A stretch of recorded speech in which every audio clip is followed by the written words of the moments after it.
at the timeout with 43 seconds left, and what happened that they did to kind of disrupt the play? Well, I mean, we called a play that gave us an option to attack the basket or two looks to attack the basket and two looks to on both sides to get a three. And so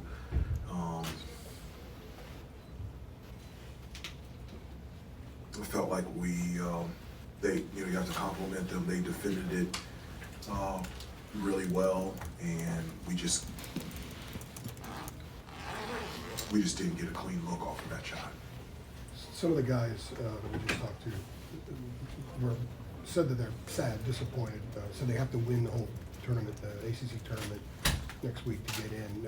What is your process with them the next couple of days in communicating them to have the mindset of one game as opposed to four? Well, I don't know where they get that information. I think they see it with what's going with the narrative about what they have to do to get into the tournament. It's TV and wherever. Basically, they're saying that they feel like they have to win four next week to get in. So the question is, what is your communication with them the next couple of days so they don't go in thinking that they have that massive task and it's just got to get the first one before you get the second one.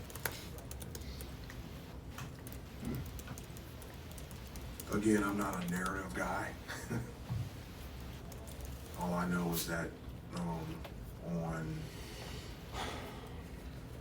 Wednesday at 7, we play the winner of Boston College in Louisville. And so our full attention is on that game at 7 p.m. on Wednesday.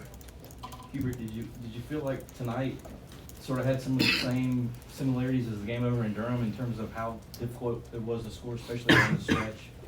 No, you know what I felt like? I felt like it was very similar to a number of our games. That's what I feel like.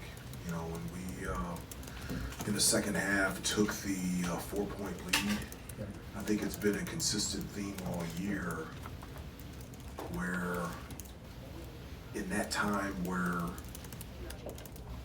it's a great opportunity to extend it, there's been a lot of times this year that we haven't been able to do it.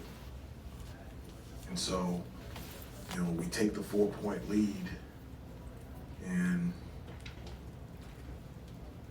we give Mark Mitchell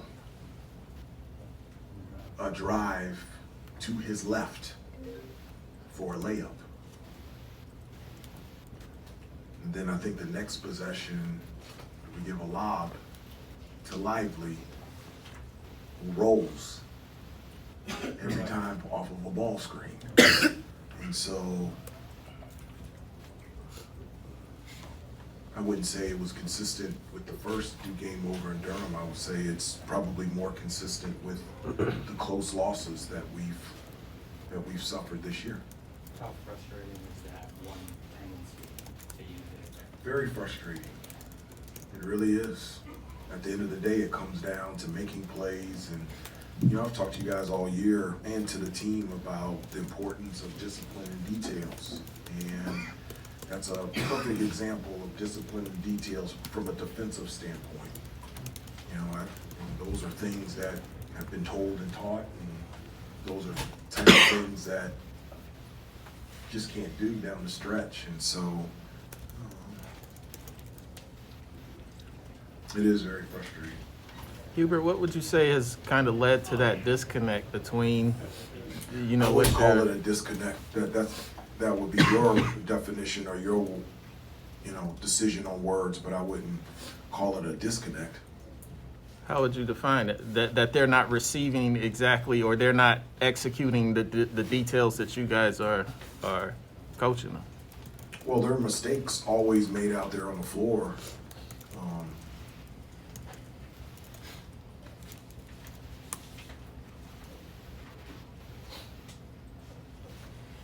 We just happen to make those two mistakes at that particular time.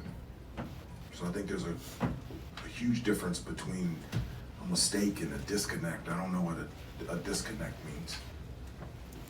couple weeks ago, you mentioned that you felt as though there was a mental block between practice and game time when it comes to that execution. Do you still feel that way, or is it just? I've never said that. I've never said that there was a mental block Or between. that's how the players described, there was a mental block. I wasn't around when the players said that, so I don't want to reference anything that I wasn't there for in terms of understanding, their words and the context in which they used it. I just know that, for this game, we just didn't make enough plays to be able to win. Coach, there in the second half, there was a wing three. Leaky kind of hesitated, took a dribble, then stepped back into shooting it, and Pete also had the air ball three at the top of the key. Did you sense maybe, after those guys maybe found their stride from three-point land the past two games, that they kind of were second-guessing themselves tonight with the magnitude of how important this game was? I don't know about that. I just know, I thought we had wide open looks from three that we didn't make. But more importantly, I thought we had layups that we missed. We missed a lot of shots around the basket. I mean, in the first half, Pete missed a layup. Caleb missed a dunk, and we only got 1 point from it. Armando missed layup. I just felt like we had opportunities around the rim to be able to convert, and we just weren't able to do it. And obviously there's been struggles from three-point line pretty much the whole season. Was this the first time maybe that you felt like you guys were struggling to finish those gimme buckets tonight throughout the season? I wouldn't say that.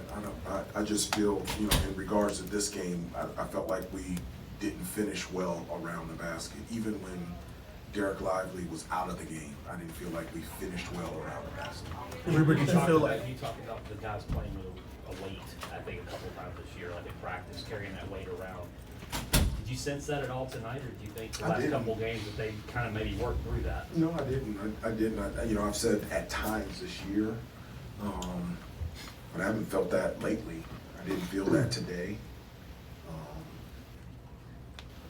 I felt really good about today. I really felt good about the way that we were practicing and playing the last couple of weeks, and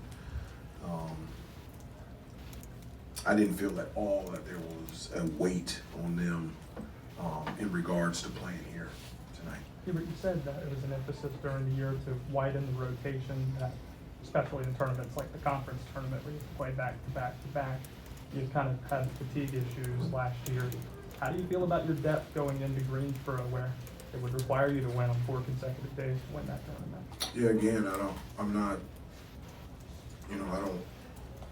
adopting the narrative that we have to win 4 games, and so my focus is on Wednesday. And I think it's important to focus on what is real and what is ahead of us is a game at 7 o'clock on Thursday. That's where my focus is. Taking the NCAA element out of it, though, do you feel good about your depth, or better about your depth this year than you did a year ago?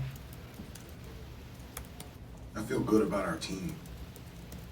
I told them in the locker room that even though that I was very sad that I wasn't done at all in terms of my confidence in what kind of team that this can become, and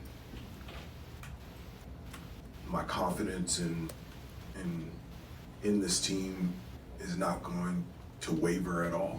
And so I told them, even though that I was sad about the outcome of this game, that the confidence that I have in these guys and in this team hasn't wavered a bit heading into the ACC tournament. Take 2 more. Hubert, you guys were down by, I think, just under a minute left, and then Roach was able to get that up and under layup to put them up 3. What did you see happen there defensively in terms of, you guys had stopped the drive pretty well for most of the game? Yeah, we did. We had 2 guys in the lane. So we had guys right there in front of the basket. And again, that's where it, it comes down to that, you have to make a play. We were there, and Roach made a really good move to get around the defenders and be able to score. And, we had a 1-point lead, and I think Filipowski got fouled. He hit the 2 free throws, so, one of the things that he does really well is draw fouls, and then he's really good at getting offensive rebounds off of his own shot, and so put it on the free throw line, and then, so it's again, you gotta make plays. And they made a couple more towards the end of the game that allowed them to win. One more if there is one. All right, thank you, everybody. Thank you.